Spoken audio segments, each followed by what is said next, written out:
నేను ఇవాళ మేధావులను ఆలోచన చేయమని అడుగుతున్నా. బ్రిటిషర్స్ ఉన్నప్పుడు 1881 140 సంవత్సరాల క్రితం బ్రిటిష్ వాళ్ళు ఈ దేశంలో ఉండే జనాలను జనాభా లెక్కలు కట్టి ప్రతి 10 సంవత్సరాలకి ఈ దేశంలో జనాభా ఎంతుందో లెక్కలు చెప్పేటోరు. భారతీయ జనతా పార్టీ నరేంద్ర మోడీ ప్రధానమంత్రి అయ్యే వరకు 60 ఏళ్ళు బ్రిటిష్ వాళ్ళు క్రమం తప్పకుండా ప్రతి 10 సంవత్సరాలకు జనాభా లెక్కలు పెట్టిండ్రు. కాంగ్రెస్ పార్టీ అధికారంలోకి వచ్చి స్వతంత్రాన్ని తెచ్చి 60-70 సంవత్సరాలు జనాభా లెక్కలు కట్టిండ్రు. 2014 తర్వాత జనాల మార్పు వచ్చింది. జనాభా లెక్కలతో పాటు కులగణన కూడా జరగాలి అని బలైన వర్గాలు డిమాండ్ చేసిండ్రు.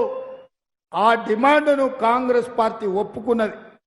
2021లో జనాభాతో పాటు కులగణన జరగాల్సిన అవసరం ఉండే. ఈసారి భారతీయ జనతా పార్టీ నరేంద్ర మోడీ గారు రెండోసారి ప్రధానమంత్రి అయినాక జనాభా లెక్కలు గాని కులగణన గాని చెయ్యలేదు. నేను సూటిగా కిషన్ రెడ్డిని అడుగుతున్నా, బండి సంజయ్ని అడుగుతున్నా, ఈ రాష్ట్రానికి వస్తున్న నరేంద్ర మోడీ అమిత్ షాని అడుగుతున్నా, 2021లో మీరెందుకు జనాభా లెక్కలు చేయలేదు? మీరెందుకు కులగణన చెయ్యలేదు? దీని వెనకాల కుట్ర లేదా? దీని వెనకాల కుతంత్రం లేదా?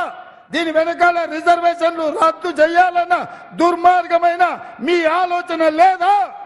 ఇవాళ ఈ దేశంలో 90% ఉన్న దళితులు, గిరిజనులు, బలైన వర్గాల యొక్క రిజర్వేషన్లను రద్దు చేసే అధికారం, హక్కు మీకెవడిచ్చిండు?